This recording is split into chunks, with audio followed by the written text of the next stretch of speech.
नमस्कार मंडळी, स्वागत आहे तुमचं एका नवीन रेसिपीमध्ये. जी ब्रेकफास्ट रेसिपी आहे, स्नॅक्स रेसिपी आहे. इझिली 10 ते 15 मिनटात हा पदार्थ आपण बनवू शकतो. अगदी खुसखुशीत क्रंची असा हा पदार्थ आहे आणि अगदी इन्स्टंट असा आहे. तर चला आपण रेसिपीला सुरुवात करूया. तर इथे मी 2 कप पाणी घेतलेलं आहे. पाण्यामध्ये मी अर्धा चमचा चिली फ्लेक्स घातलं, अर्धा चमचा तूप घातलं, 1 चमचा मीठ घातलं आणि 1 चमचा आलं किसून घातलं. त्यासोबतच 1 मोठा चमचा मी दही घातलेलं आहे. छान मिक्स करून घ्यायचं.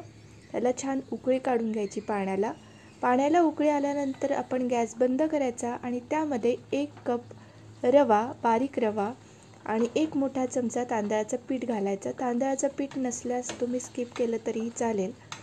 गॅस बंद करायचा आहे आपल्याला आणि त्यानंतर हे सगळं मिश्रण मस्त मिक्स करून घ्यायचं. छान मिक्स झाल्यानंतर याच्यावर आपण झाकण ठेवायचं आणि हे थंड करून घ्यायचं. तर यामध्ये मी हिरवी मिरची बारीक चिरून घालायला विसरलेली, तर तुम्ही ती आधीही घालू शकता जेव्हा आपण पाणी उकळवतो तेव्हा. तर ते मी आत्ता टाकते आहे. त्यासोबतच तुम्ही याच्यात बारीक चिरलेली कोथिंबीरही घालू शकतात.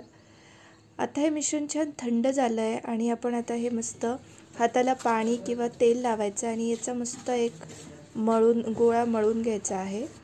अगदी इझिली होतं हे आणि हाताला जास्ती चिटकतही नाही.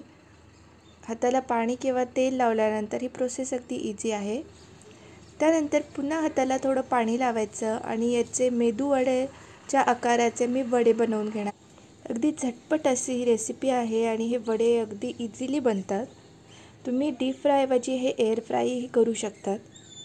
तर मी पटापट थोडेसे वडे बनवून घेतले आणि त्यानंतर आपण हे डीप फ्राय करायचे आहे. डीप फ्राय करण्यासाठी तेल अगदी मस्त आपल्याला गरम झालेलं पाहिजे.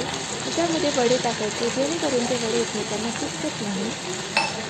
त्यानंतर हे मिडियम टू हाय फ्लेमवर मस्त डीप फ्राय करून घ्यायचे आहेत. अगदी पटापट हे तळलेही जातात आणि वरतून क्रंची आणि आतमधून मस्त मऊ असे हे वडे लागतात.